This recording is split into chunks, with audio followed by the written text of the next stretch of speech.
Buenos días, bienvenidos a nuestro tiempo devocional Tu Palabra para encontrar el camino. Hoy es 16 de abril del 2025. Vamos a continuar con la lectura de la Biblia con el libro de los Salmos, capítulos 22, 40 y 41. Salmos 22, 40 y 41.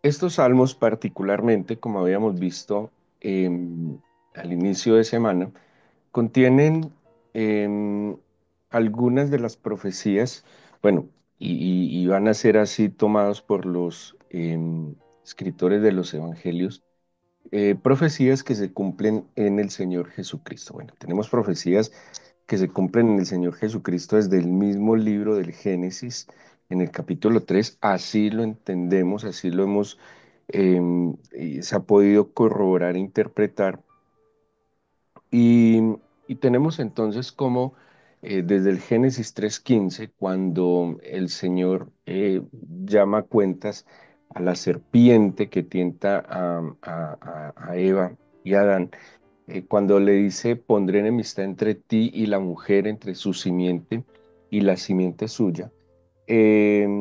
Vemos entonces cómo este versículo de Génesis 3:15 se ve como un primer evangelio, se conoce como el protoevangelio o el primer evangelio donde se plantea la aparición y la intervención de una mujer de su simiente en contra de la simiente de la serpiente. ¿Sí? De hecho, dice, esta tú le herirás en el calcañar y esta te herirá en la cabeza. Entonces le está hablando el Señor a la simiente de la serpiente, que sería Satanás, que el Señor lo reprenda, y la simiente de la mujer sería el Señor Jesús.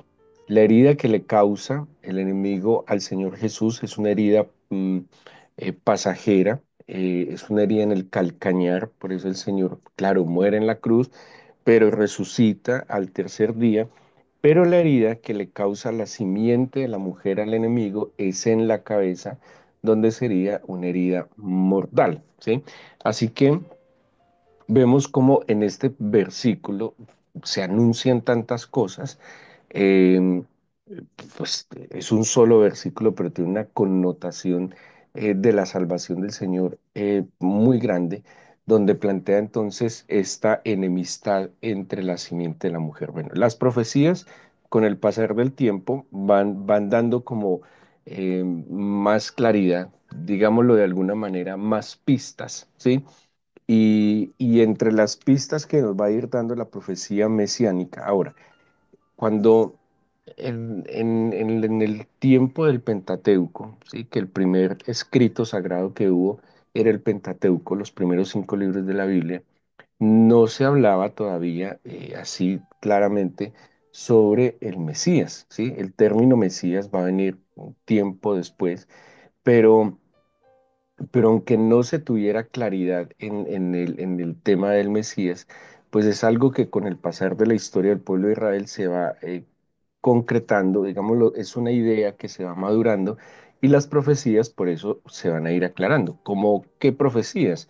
El lugar donde nacería el Mesías, de quién descendería el Mesías, ¿sí? Veríamos entonces que sería la tribu de Judá, descendiente de David. Em, Veríamos que nacería en Belén, puesto que David también mismo era de Belén. Y empezamos a ver entonces cómo las profecías se van volviendo más específicas, ¿sí? Ya luego no se va a hablar solo de una mujer, em, sino que se va a hablar de una virgen. El profeta Isaías nos va a ir aclarando incluso características de su nombre cuando dice y se llamará admirable, consejero, príncipe de paz. Entonces, en la medida en que va pasando el tiempo, estas profecías van siendo más específicas y por ende, a la hora que aparece el Señor, pues es una cantidad de profecías de mucho tiempo atrás que el Señor cumple. Por ejemplo, esta que es muy, muy importante en Isaías 61, dice el profeta Isaías haciendo una proclamación, ¿sí? Porque Isaías 61 es una proclamación del soberano ungido del Señor. Acordémonos que la imagen del ungido hace referencia a los reyes, ¿sí? A la monarquía. Y en Isaías 61, el profeta Isaías, haciendo una declaración de este ungido, dice, el Espíritu del Señor está sobre mí por cuanto me ha ungido. Y especifica para qué la ha ungido. Ese Isaías 61 está haciendo una proclamación de algo que hemos hablado antes, el año del jubileo, que, que lastimosamente el pueblo de Israel ni sus propios gobernantes lo celebraron, que está establecido en el Levítico 25. Y este año el jubileo establecido en el Levítico 25 hacía referencia a que cada 50 años se debía perdonar las deudas, ¿sí? Era el año de la remisión, era el año en que se quitaban las deudas, sí, era el año en que todos tenían la oportunidad de estar en paz y estar a paz con todos. Es un año, por eso se conoce como el año de la buena esperanza, el año de la buena nueva, el año del Señor, ¿sí? Era pues, el año esperado, era el momento esperado. Y tiene mucho sentido este año el jubileo. De hecho, en este año creo que los católicos están celebrando un año jubilar. No sé cuáles son sus cuentas, lo ignoro completamente. Pero en la Biblia, sí, sí, de hecho hay un libro, el libro de los jubileos, que establece las fechas de estos años en el pasado. Y, y les decía entonces que en Isaías 61, cuando toma esta idea del año del jubileo y dice, y habla del ungido, ¿sí? Habla del escogido, del apartado, sobre quien sería vertido el aceite santo de la unción, cumpliría unas funciones. Entonces, proclamar el año agradable, traer libertad, dar vista a los ciegos, abrir las cárceles, restaurar, ¿sí? Y todo esto era lo que implicaba el jubileo. O sea, era el año esperado. Digámoslo de alguna manera, el año del jubileo era el año de la salvación. Quien estuviera llevado de problemas, llevado de deudas, sin esperanza alguna, tenía esperanza en el año del jubileo, ¿sí? Tenían esperanza en el año bueno. Era el mejor año posible, porque todos era como si todo iniciara de nuevo, ¿sí? Era como si se diera la gran nueva oportunidad. Todos necesitaban, todos anhelaban una buena oportunidad. Seguramente habían muchos que habían tomado malas decisiones, otros que no habían contado con, digámoslo, con buena fortuna, ¿sí? No habían contado con ciertas oportunidades. Entonces este año el jubileo era reiniciarlo todo, empecemos de nuevo y podemos entonces corregir lo deficiente, lo que no hicimos bien, las malas decisiones, pues aprender y no volverlas a tomar. Entonces imagínense la expectativa que podría haber en el pueblo de Israel que se cumpliera este año el jubileo. De nuevo, todo parece indicar que tanto los reyes como el pueblo, y me imagino que obviamente los que a menos les convenía era a los ricos, pues no lo cumplían cabalmente. Hay algunos estudios muy interesantes que dicen que más o menos fueron que los años de la esclavitud, los 70 años de la esclavitud que tuvieron en Babilonia, equivalen a los años de reposo que, y obviamente años de jubileo que el pueblo de Israel no cumplió y que por eso vino la esclavitud, ¿sí? Entonces, cuando el Señor en Lucas 4, digámoslo así, en su primera intervención pública, toma el libro de Isaías y el Señor al leer el libro de Isaías dice, el Espíritu del Señor está sobre mí por cuanto me ha ungido el Señor y lee cabalmente esa proclamación de Isaías del ungido que proclama el año del jubileo. Y cuando el Señor le hace la lectura, termina, dice la Biblia que él dice, hoy se ha cumplido esta palabra. Esa es, digámoslo de alguna manera, la profecía de las profecías, ¿sí? O sea, él está declarando que él es la gran esperanza que tenía su pueblo, que él es el momento de remisión, de redención, que Él es la gran oportunidad de empezar de nuevo, que Él es la gran oportunidad de, em, digámoslo así, de tener esa fortuna que no se había tenido antes. ¿Sí? Es una proclamación perfecta, absoluta. ¿Sí? Entonces, solo ese cumplimiento, ¿sí? Que el Señor tome ese texto, que el Señor diga que se cumple en él y ya las otras señales que señales o signos, como lo va a decir el Evangelio de San Juan, pues obviamente están anunciando lo que el pueblo de Israel tanto estaba esperando, el buen año, el mejor año, la mejor noticia, el año agradable. Tenemos una oportunidad. Ahora imagínense que esta expectativa ellos la tenían cada 50 años y el Señor viene a cumplirla definitivamente. Bueno, muchas cosas, como les decía, Isaías es como algunos lo llaman, el gran profeta mesiánico, pero a propósito de esta semana, ¿sí? Y a la lectura que nos atañe en este día, en estos salmos, no son los únicos, se menciona un poco lo que tiene que ver con la pasión del Señor, ¿sí? Y, y, por ejemplo, el Salmo 22, hay varios versículos que les pediría que me acompañaran a leer, donde pues se está anunciando, ¿sí? Se está anunciando acontecimientos que tienen que ver con el sufrimiento que el Señor iba a tener por la vida que iba a entregar por nosotros. El Salmo 22:1, si me acompañan con la lectura, y hay varios versículos y vamos a ver también en qué textos del Nuevo Testamento se cumplen. El Salmo 22:1 dice así: Dios mío, ¿por qué me has desamparado? ¿Por qué estás tan lejos de mi salvación y de las palabras de mi clamor? Creo que esa expresión es innegable identificarla.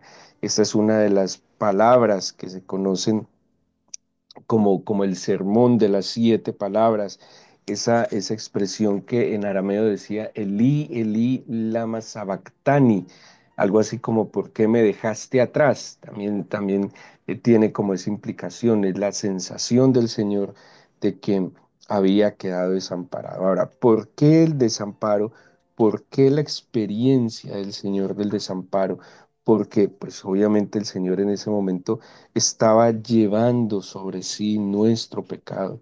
Y, y el Señor al llevar sobre sí nuestro pecado, por el solo hecho de, Él no pecó, Él nunca tuvo, digamos, su comunión con el Señor afectada, pero lastimosamente por nuestro pecado, el Señor sí vio cómo se afectó su comunión con el Padre y está experimentando ese sufrimiento de la soledad, ese sufrimiento de haber quedado amparado y desamparado a causa del pecado que estaba llevando sobre sí. El mismo capítulo 22, versículos 7 y 8 dice: Todos los que me ven me escarnecen, estiran la boca, menean la cabeza, diciendo, se encomendó a Dios, líbrele él, sálvele, puesto que en él se complacía. Y ahí vemos entonces cómo el Señor en la cruz era escarnecido, cómo el Señor era rechazado, cómo el Señor era eh, burlado, ¿sí? Porque se estaban burlando absolutamente del Señor usando sus mismas palabras en Mateo 27:31 dice así: después de haberle escarnecido, le quitaron el manto, le pusieron sus vestidos y le llevaron para crucificarle, ¿sí? Vemos entonces cómo esa burla estaba también en los salmos. Yo les decía en estos días que seguramente cuando David estaba componiendo los salmos, pues no estaría pensando exactamente en el Señor Jesús, y no estaba pensando, bueno, esto vendrá, estos son como 900 años antes de Jesús, los salmos de David más o menos. Entonces, cuando venga el Señor Jesús va a decir esto. No, David está hablando de su propia experiencia, ¿sí? David está consignando en los salmos sus vivencias, lo que él experimentó, lo que él vivió. Solo que esa experiencia espiritual de David va a terminar siendo o va a terminar siendo la misma experiencia espiritual que su descendiente en la carne, Jesús de Nazaret, del mismo linaje de Isaí de Belén, va a experimentar. Sí, es lo que algunos llaman, se podría decir, como el sentido pleno de la palabra del Señor. David consigna en los salmos su experiencia espiritual, pero esa experiencia espiritual la va a vivir el Señor Jesús siglos después. Por eso creo, no sé, a usted le ha pasado, es muy posible, que usted haya experimentado como propias suyas estas palabras que surgieron en la experiencia de estos hombres de fe. ¿Sí?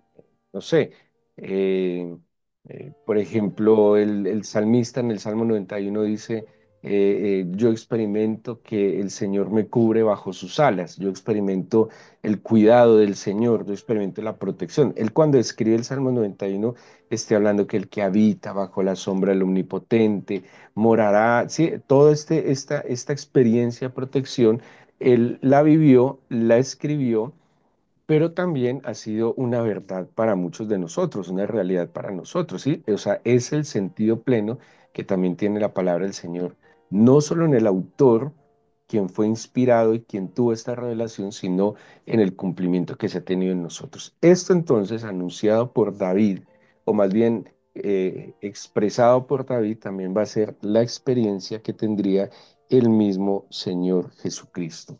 Luego el versículo 16 del mismo capítulo 22 dice, porque perros me han rodeado, me han cercado cuadrilla de malignos, horadaron mis pies y mis manos. ¿Sí? Tenaz, de verdad que cuando se escribe el Salmo 22 ni siquiera existía el castigo que infringían los romanos de la crucifixión. ¿Sí?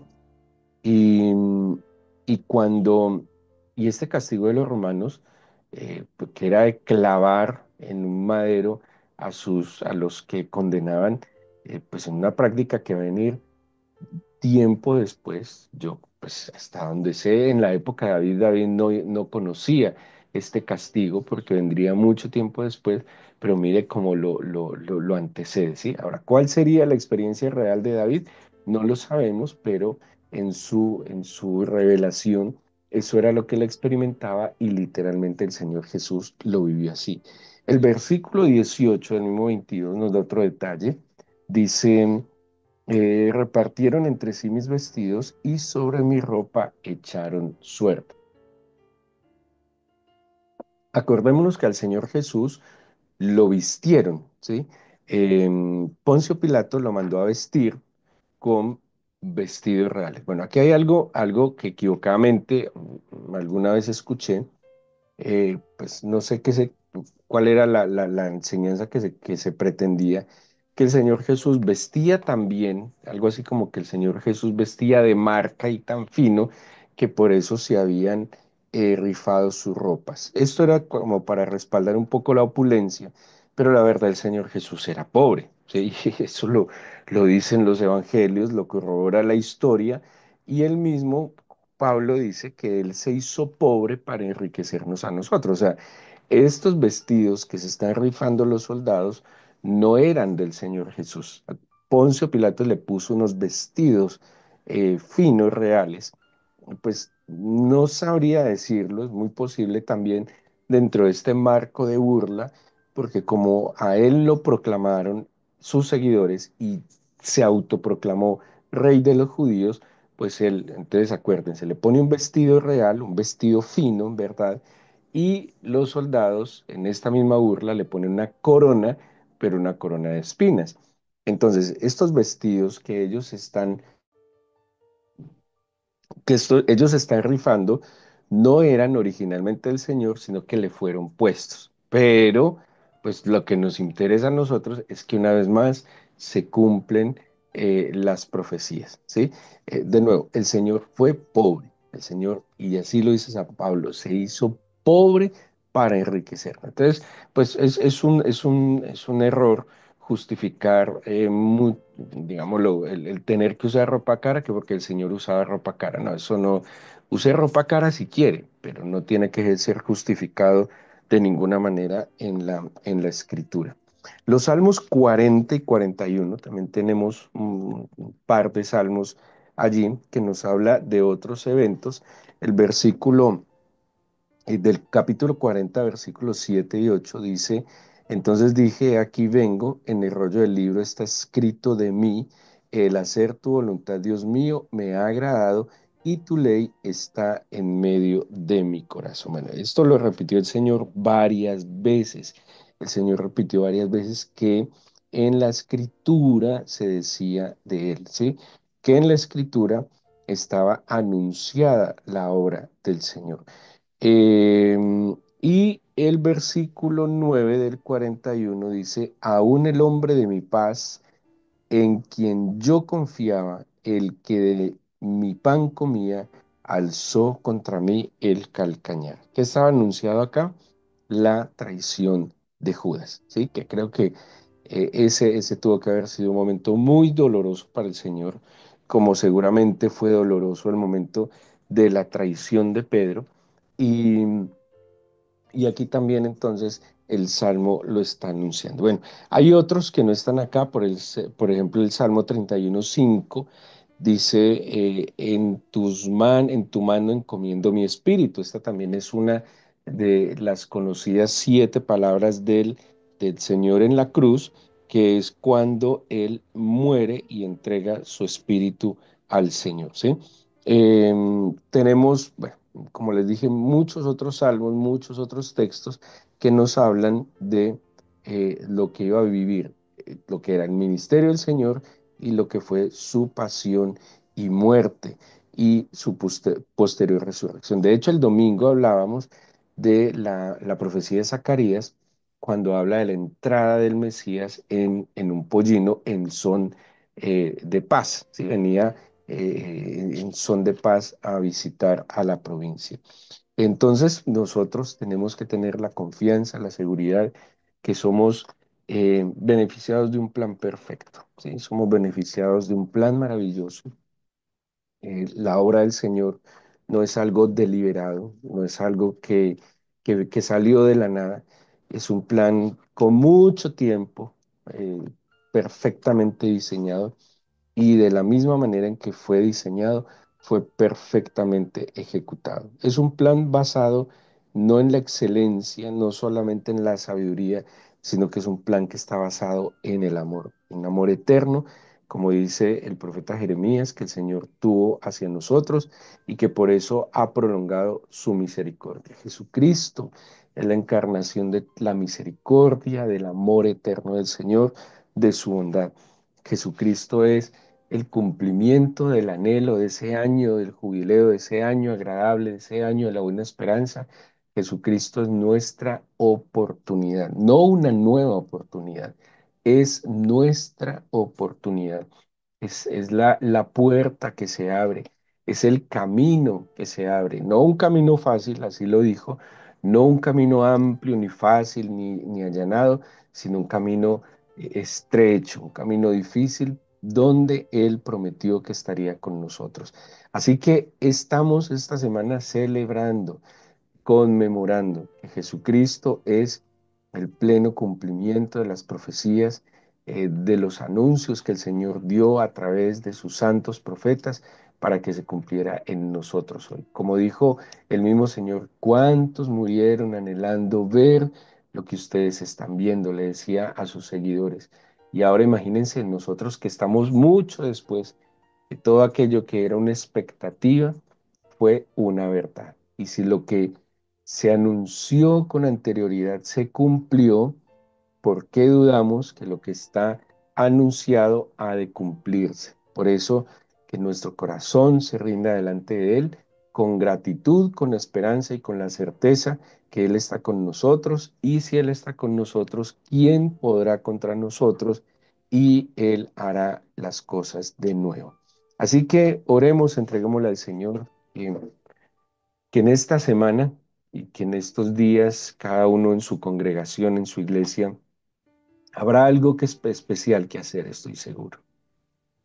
Pidámosle al Señor que nos hable el corazón, pero que sobre todo Él perciba de nosotros el olor fragante de nuestra gratitud, el olor fragante de nuestra alabanza y obediencia, porque reconocemos que su obra ha sido perfecta para con nosotros.